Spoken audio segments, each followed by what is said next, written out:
In students, today we will solve question number 6 to question number 10 of exercise 7.4 NCERT Mathematics class 6. The name of the chapter is fractions. So question number 6, the following fractions represent just three different numbers. Separate them into three groups of equivalent fraction by changing each one to its simplest form. ये बोल रहा है आपके पास A से लेके L तक क्या दे रखे हैं, अलग अलग फ्रैक्शन दे रखे ना। तो ये बोल रहा है कि ये इतने ज़्यादा नहीं है, ये सिर्फ थ्री कैटेगरी में बटे हुए हैं। ठीक है, आपको क्या करना है, वो थ्री कैटेगरी के जो भी फ्रैक्शंस हैं ना उनको एक साथ करना है। और वो कैसे होगा, वो ऐसे होगा, हम इनको क्या करेंगे, सिंपलेस्ट फॉर्म में ले आएंगे। और सिंपलेस्ट फॉर्म में लाने के बाद क्या होगा ना, कुछ हमें एक जैसे मिल जाएंगे और थ्री कैटेगरी के मिलेंगे हमें। तो आइए करते हैं, तब ज़्यादा समझ में आएगा। मान लीजिए हमारे पास 2/12, 3/15 जो भी नंबर्स दे रखे हैं, हमें इनकी क्या करनी है, changing each one two it's simplest form. हमें इस सबको क्या करना है, इनकी सिंपलेस्ट फॉर्म में ले आना है। और सिंपलेस्ट फॉर्म मतलब कि इनको सबसे इनकी लोवेस्ट फॉर्म में रखना है। तो इसका मतलब हमें क्या करना है, इन्हें तब तक डिवाइड करना है तब तक कि कोई कॉमन डिवाइजर इन्हें डिवाइड कर रहा हो, है ना। तो क्या करेंगे, 2 की टेबल में आता है ना, 2 1 जा 2, 2 6 जा, तो सबको कन्वर्ट कर लेते हैं। अब इससे ज़्यादा डिवाइड नहीं होता, है ना। 1 की टेबल में हो सकता है तो वही आ जाएगा 1/6, है ना, उससे फ़र्क नहीं पड़ेगा। ये हो सकता है 3 1 जा 3, 3 5 जा 15, तो 1/5। ये हो सकता है 8/50 है, सॉरी 8/50 है ना, 8/50। तो 8/50, तो ये किससे हो सकता है, 2 से हो सकता है। तो 2 4 जा 8, और ये कितना हो जाएगा, 4/25, है ना। और यहाँ पे 16/100, तो किससे डिवाइड हो सकता है, 4 4 जा 16, और 4 की टेबल में 25 पे आता है, क्योंकि 25 4 जा 100 होता है। तो ये कितना आ गया, 4/25। ये हो सकता है 2 5 जा 10, और 2 से डिवाइड है 2 3 जा 30, तो 5 कितना आ गया, 30। ये अभी भी डिवाइड हो सकता है, किसके टेबल में आता है, 5 1 जा 5, 5 6 जा, तो कितना आ गया, 1/6, है ना। चाहो तो आप डायरेक्टली डिवाइड कर सकते थे, 10 1 जा 10 और 10 6 जा 60। वो तो मैंने आपको प्रीवियस वीडियोज़ में भी बताया है कि डिवाइड करने के अलग अलग तरीके हो सकते हैं ना। जैसे कि इस नंबर को देखिए, अब मैं इसको 5 से भी डिवाइड कर सकता हूँ, क्योंकि 5 3 जा 15 होता है, और 5 की टेबल में ये भी आ जाता है ना। अब मेरे को अगर 5 से नहीं करना तो मैं 3 से भी कर सकता हूँ, क्योंकि 3 का डिविजिबिलिटी रूल भी पास हो रहा है। अच्छा हाँ, मैं एक और चीज़ कर सकता हूँ, 15 की टेबल में भी दोनों के दोनों नंबर आते हैं, तो मैं 15 की टेबल से भी कर सकता हूँ। तो मैं 15 से कर रहा हूँ, 15 1 जा 15, और 15 5 जा 75। देखिए, किसी से भी कर सकते हो आप डिवाइड, है ना। ये क्या हो जाएगा, यहाँ पे 12 की टेबल से कर सकते हैं, 12 1 जा 12, और 12 5 जा 60। अगर आपको 12 की टेबल नहीं आती ना, तो आप 2 से डिवाइड करिए। मैं एक बार करके दिखाऊँ क्या यहाँ पे आपको, देखिए 12/60 है, ठीक है। 2 से डिवाइड किया, 2 6 जा, और ये कितना आ गया, 30 आ गया ना, क्योंकि 2 हाफ कर देगा, ऐसे 30 आ जाएगा। 2 से फिर डिवाइड कीजिए, 2 3 जा, और ये कितना आ जाएगा, 15। अब 3 से कर दीजिए, 3 1 जा 3, 3 5 जा। अब ये काम इतना लंबा हो गया, यहाँ पर अगर आपको टेबल आ रही थी तो आपने जल्दी कर लिया, है ना। तो इसका एक फ़ायदा है, यहाँ पे 16 की अगर टेबल आती ना आपको, तो 16 से डायरेक्ट डिवाइड हो जाएगा। कैसे, 16 1 जा 16, 16 6 जा 96। ऐसे ही यहाँ पे ये 3 से डिवाइड हो सकता है, 3 4 जा 12, और ये हो जाएगा 3 2 जा 6, 3 5 जा, है ना, 25, 3 जा होता है ना 75, तो 3 से डिवाइड कर दिया दोनों को, है ना। 3 4 जा 12, 3 25 जा 75। अच्छा, ये किससे होगा, देखिए 12 की अगर टेबल आ जाए, 12 1 जा 12, और 12 6 जा 72। ये हो सकता है 3 से, 3 1 जा 3, और 3 6 जा 18। ये 4/25 है, ये सबसे लोवेस्ट फॉर्म में ही है लास्ट वाला, तो ये 4/25 ही आ जाएगा। अब ये जो क्वेश्चन बोला था ना, इसका मीनिंग अब ज़्यादा आपको समझ में आने वाला है। देखिए, आपको कुछ ऐसे नंबर्स मिल होंगे 1/6 1/6, और ऐसे 1/6 1/6, ये भी 1/6, है ना। तो ये कह रहा है कि ये थ्री कैटेगरी में बटे हुए हैं। तो सबसे पहली कैटेगरी क्या है, 1/6 ना, तो यही लिख लेते हैं। वो कौन सी कैटेगरी है, तो फर्स्ट बोल देते हैं फर्स्ट ग्रुप। फर्स्ट ग्रुप क्या है, फर्स्ट ग्रुप किसका है, एक तो ए वाला है, ए वाला ना, इसको सर्कल कर लेते हैं, इससे हमें याद रहेगा कि हमने कर लिया है। ठीक है, फिर और कोई दिख रहा है ऐसा, फिर ये दिखा है, तो इसको भी सर्कल कर लेते हैं। फिर कौन सा दिखा, ए कर दिया हमने, फिर कॉमा लगा लिया, एच कर लिया। फिर कौन सा है, ये भी सर्कल आउट कर लेते हैं। फिर कौन सा मिला हमें, जे वाला मिला। फिर के वाला भी मिल गया 1/6, ये हो गया, है ना। अब कौन सा है, सेकेंड ग्रुप।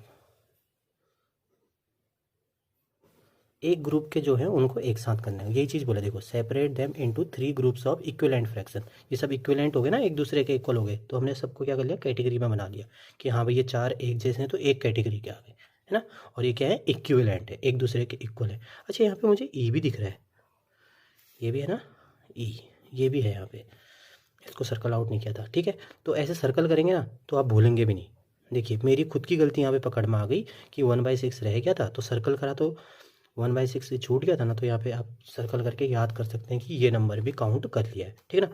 अब सेकंड ग्रुप में 1/5 का ले रहा हूँ, 1/5 बी पार्ट है, तो एक बी आ गया। फिर कौन सा 1/5, इसका आंसर 1/5 इसका आ गया, तो ये कौन सा हो जाएगा, एफ पार्ट आ जाएगा। फिर जी पार्ट भी आ जाएगा, और कौन सा हो सकता है इसमें, बस उसके बाद नहीं है। फिर उसके बाद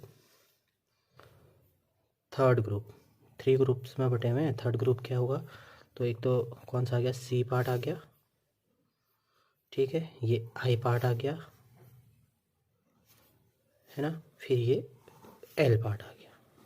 तो देखिए हम काउंट करते हैं, हमारे सारे पार्ट आ गए क्या, ए बी सी डी कहाँ है, डी ये रहता है, तो 4/5 भी, 4/25 इसी ग्रुप में आ जाए, क्योंकि ये जो हम लास्ट वाला ग्रुप लिख रहे हैं किसका लिख रहे हैं, 4/25 का, तो ये इसी में आ जाएगा, डी वाला भी इसी में लिख देते हैं।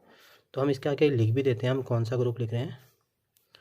और सेकंड में हमने लिखा था कौन सा वाला, 1/5 का लिखा था, और फर्स्ट वाला 1/6 का। ये क्योंकि ये बताना बहुत ज़रूरी है कि आपने जो ग्रुप बनाया है AHJKE, ये किसका ग्रुप बनाया है, ये 1/6 का ग्रुप है।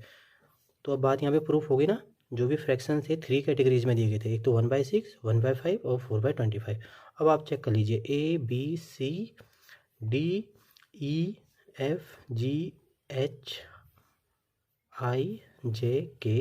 सारे आ गए, है ना। सारे सारे के सारे क्या हो गए, कैटेगराइज हो गए। तो आप इस तरह से क्वेश्चंस को कर सकते हैं। Now question number 7, find answers to the following, write and indicate how you solve them, है ना। तो इसको बोल रहा है कि आपको आंसर्स देने हैं और कैसे आपने किया उसको शो भी करना है। तो देखिए हमने इस तरह के क्वेश्चंस पहले कर दिए हैं। ये बोल रहा है कि इज 5/9 इक्वल टू 4/5, क्या 5/9 4/5 के इक्वल है, ये ऐसा पूछ रहा है दूसरे वर्ड्स में। 5/9 इक्वल है 4/5 के, तो चेक करने का मेथड क्या होता है, हमें इसको ऐसा कर सकते हैं ना, और हम इसे क्या लिख सकते हैं, ऐसा लिख सकते हैं। अगर इक्वल होगा तो यहाँ पे लगा देंगे, है ना। अब मैंने आपको एक मेथड बताया था, अगर हमें कोई भी देखना हो कि कौन बड़ा है या कौन छोटा है या इक्वल है या नहीं है, तो हम क्या करते हैं, क्रॉस मल्टीप्लिकेशन मेथड कर लेते हैं, है ना। क्रॉस मल्टीप्लाई कर लेते हैं, अगर चेक करते हैं दोनों वैल्यूज अगर इक्वल है तो बोल देंगे यस 5/9 इज इक्वल टू 4/5।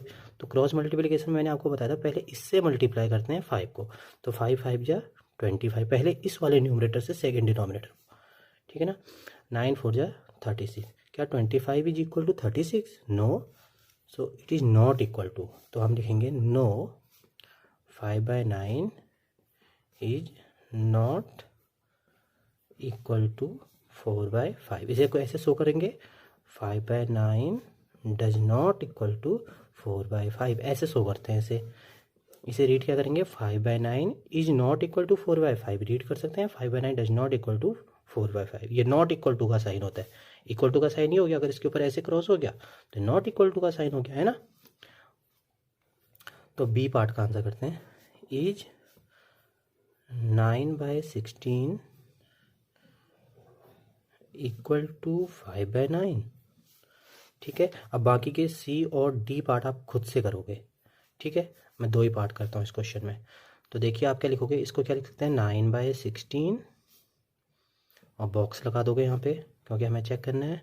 और क्रॉस मल्टीप्लिकेशन मेथड सबसे इजी मेथड है, सबसे पहले इसको मल्टीप्लाई कर दीजिए आप, 9×9 जा 81, और यहाँ क्या आ जाएगा आपका 16×5 जा 80, तो इक्वल नहीं है ना, डज नॉट इक्वल टू, तो लिखेंगे no 9/16 is not equal to 5/9, है ना।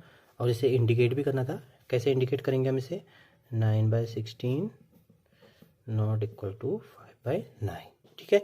आप इन क्वेश्चंस को भी ऐसे कीजिएगा, इसमें हो सकता है कि ये इक्वल हो रहे हो, ठीक है, चलो एक सी पार्ट करते हैं, क्योंकि अभी तक दो के दो पार्ट जो आए ना, इसमें नॉट इक्वल टू आया, आप कन्फ्यूज ना होना, ठीक है। सी पार्ट का एक बार इक्वल टू वाला भी करा देते हैं, क्या पता इसमें इक्वल टू आ जाए। 4/5 डी पार्ट खुद से करिएगा फिर आप, इक्वल टू 16/20, ठीक है।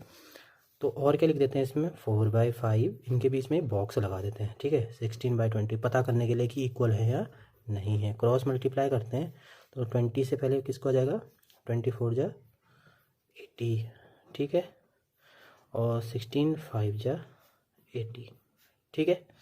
तो यहाँ पे इक्वल आ रहा है, तो हम ये सिंबल लगा सकते हैं, तो हम ये लिख सकते हैं कि यस 4/5 इक्वल टू 16/20, और इंडिकेट कैसे करेंगे, 4/5 इज इक्वल टू 16/20, है ना। अब तो कर सकते हैं आप लास्ट वाला डी पार्ट, तो वर्डिंग आपको मिल गई होगी, जिसमें इक्वल टू आता है आप कैसे कर लिख सकते हैं, और जिसमें इक्वल टू नहीं है उसमें कैसे लिख सकते हैं, है ना। Number 8, Ela read 25 pages of a book containing 100 pages. Lalita read 2/5 of the same book. Who read less? बेटा ये जो क्वेश्चन है ना, ये सिर्फ इसी टाइप के क्वेश्चन है, बस वर्डिंग में लिख दिए गए हैं क्वेश्चन, तो आपको कंफ्यूज नहीं होना। तो देखते हैं क्या लिखा हुआ है, Ela read equal to 25 pages, तो टोटल कितने हैं, टोटल पेजेज इक्वल टू 100, ठीक है। अच्छा देखिए बेटा, आपने 7.1 से 7.4 यहाँ तक जो चल रही है, इसमें इतना तो सीख लिया है कि फ्रैक्शन में कैसे डिनोट किया जाता है। मान लीजिए चॉकलेट है, मैं इसमें से इतना खा लेता हूँ, ठीक है ना, तो इसको फ्रैक्शन में क्या लिखूँगा मैं, 2/1 2 3 4 5 6, तो 1/3 लिखूँगा ना, ऐसे ही लिखूँगा ना। तो ऐसे ही यहाँ पे ईला के पास टोटल पेजेज कितने हैं, 100, उसने रीड कितने कर लिए, 25, तो इन फ्रैक्शन क्या लिखेंगे, टोटल हमेशा नीचे आता है, उसमें से जितना कवर हो गया वो ऊपर आता है, तो क्या आ जाएगा, 25 1 जा 25, 25 4 जा 100। आप चाहते तो 25/100 को 5 से भी डिवाइड कर सकते थे, 5 5 जा 25, 5 20 जा, फिर 5 1 जा 5 5 4 जा। तो बेटा डिवाइड करने के अलग अलग तरीके हो सकते हैं, मैं आपके सामने हमेशा कभी या तो छोटे छोटे नंबर से डिवाइड करता हूँ, या तो बड़े नंबर से डायरेक्टली डिवाइड कर देता हूँ। ये इसलिए करता हूँ कि आपके मन में कोई भी डाउट ना रहे कि डिवाइड हमेशा छोटे नंबर से तो नहीं करते या बड़े नंबर से तो नहीं करते, ऐसा कुछ नहीं है बेटा। आप किसी भी नंबर से करिए, बस आपको टेबल आनी चाहिए और आप उन दोनों नंबर को डिवाइड करने में कैपेबल होने चाहिए। ऐसा नहीं कि आपने यहाँ डिवाइड कर दिया 10 से और ऊपर डिवाइड ही नहीं हो रहा, ये तो 10 की टेबल में आता है, फिर 10 की टेबल में थोड़ा ना आता है 25, तो कॉमन डिवाइजर होना चाहिए दोनों का, है ना। आप चाहो तो 25 से डिवाइड करो, या तो आप 5 से डिवाइड करो, बस लास्ट में आंसर सेम आएगा। तो ये तो 1/4 आ गया। अब देखते हैं आगे क्या लिखा हुआ है, ललिता रीड, ये कितना करती है, 2/5, इसका सीधे फ्रैक्शन में दे रखा है, यहाँ तो ऐसे ले रखा था, यहाँ सीधे Lalita read 2/5 of the same book, है ना, ऑफ द सेम बुक। तो अब पूछा गया हु रीड लेस, तो यही चीज़ तो कंपेयरिंग करने के लिए तो बोल रहा है कि जिसकी तरफ ऐसा छोटे वाला सिंबल आया होगा वो रीड कम करता होगा। अरे जैसे एक का आ गया, एक 2 आवर्स पढ़ता है, एक 4 आवर्स पढ़ता है, तो कौन कम पढ़ता है, 2 कम पढ़ता है, तो क्या हो जाएगा, इसकी तरफ लेस का सिंबल बन जाएगा ना। ऐसे इस क्वेश्चन में भी हमें क्या करनी है, कंपेयरिंग करनी है। तो देखते हैं, एक तरफ क्या लिख देते हैं, एक तरफ लिख देते हैं ईला को, ठीक है, उसी टाइप से क्वेश्चन करते हैं जैसे हमने पिछला वाला किया था, ईला लिख देते हैं और एक तरफ क्या लिख देते हैं, ललिता, ललिता लिख देते हैं, ठीक है। इसका कितना आया था, 1/4 आया था ईला का, और ललिता का कितना आया था, 2/5। अब कंपेयरिंग कर रहे हैं ना, तो बॉक्स लगा लेते हैं, ठीक है। तो बस जिसकी तरफ स्मॉलर आया वही कम पड़ता होगा, तो क्या करेंगे, यहाँ पे क्रॉस मल्टीप्लाई करेंगे हम इसे ना, तो यहाँ पे नज़दीक लिख देता हूँ थोड़ा, 2/5, तो क्या आ जाएगा,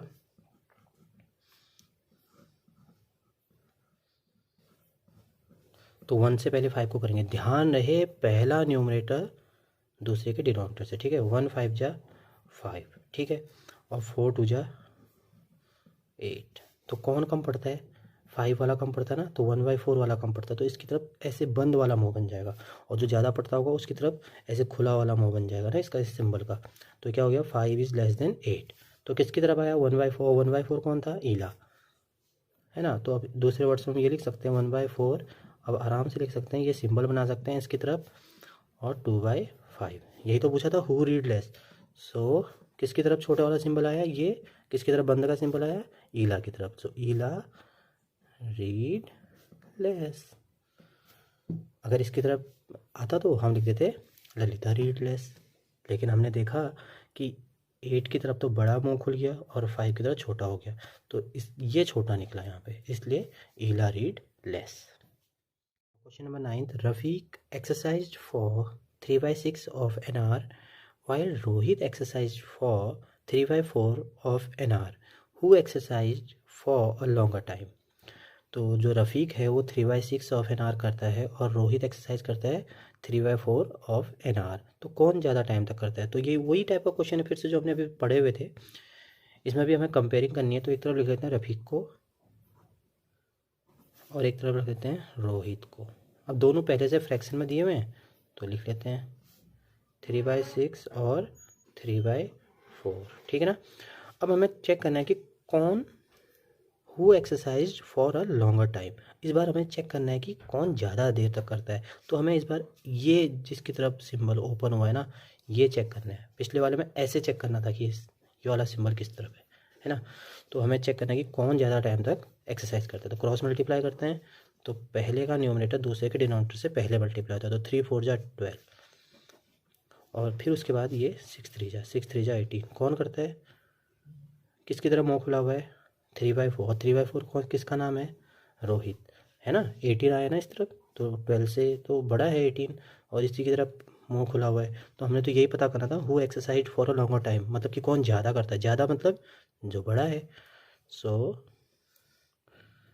ये किसका नाम है, रोहित का। So Rohit exercise for a longer time. Number 10. In class A of 25 students, 20 passed with 60% or more marks. In another class B of 30 students, 24 passed with 60% or more marks. In which class was a greater fraction of students getting with 60% or more marks? बेटा यहाँ पे ना आपको 60% ऐसा कुछ लिख दिया गया ना, परसेंटेज में नंबर लिख रखे हैं, तो ये आपको ना कन्फ्यूज़ करने के लिए लिखा है। ये कुल मिला के बात ऐसी है, 60% में क्या होता है ना, फर्स्ट डिवीज़न आती है। तो ये लिख रखा है कि एक क्लास है, वहाँ 25 स्टूडेंट्स है ना क्लास ए में। क्लास ए में 25 स्टूडेंट्स हैं और उसमें से 20 जो है ना वो फर्स्ट डिवीज़न आए हैं। ऐसे ही in another class B of 30 students 24 pass with 60% और मोर मार्क। और क्लास बी जो है वहाँ 30 स्टूडेंट टोटल हैं और वहाँ 24 स्टूडेंट्स ने क्या किया, फर्स्ट डिवीज़न गेट की हुई है, ठीक है ना।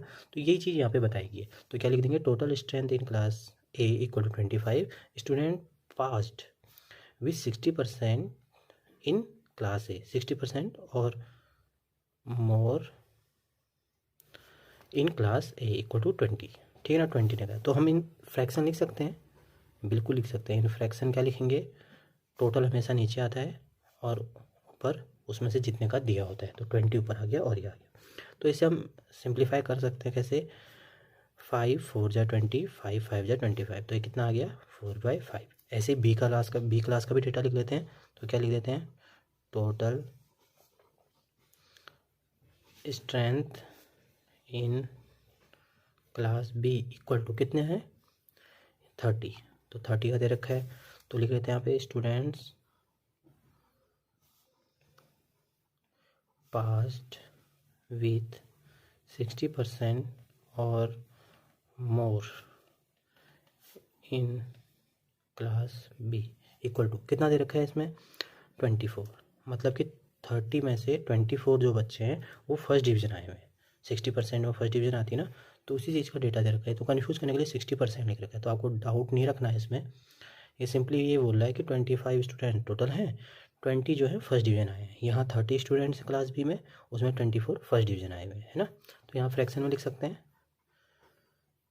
In fraction. तो क्या लिखेंगे इसे, 24/30, क्योंकि टोटल हमेशा नीचे आता है और 24 ऊपर आ जाएगा। तो इसे क्या कर लेते हैं, डिवाइड कर लेते हैं। मैंने 6 से डिवाइड कर लिया, 6 4 जा 24, 6 5 जा 30, तो 4/5 आ गया, 4/5 आ गया। अब बोला in which class was a greater fraction of student getting with 60% और मोर मार्क्स। देखिए यहाँ भी 4/5 आया और यहाँ भी 4/5 आया है। इसका मतलब जो फ्रैक्शन है दोनों का सेम आया, लेकिन ये बोलता है कि कौन सी क्लास ने जो है कौन सी क्लास में greater fraction of student getting with 60% और मोर मार्क्स बोल रहा है। लेकिन ऐसा तो है नहीं, दोनों क्लास में क्या है, फ्रैक्शन तो सेम आया है, तो हम क्या लिखेंगे, ऐसा तो है नहीं, तो हम इसकी तरह लिखते हैं both here both class have same fraction, क्योंकि दोनों ने इक्वल फ्रैक्शन गेन किया, ठीक है ना। और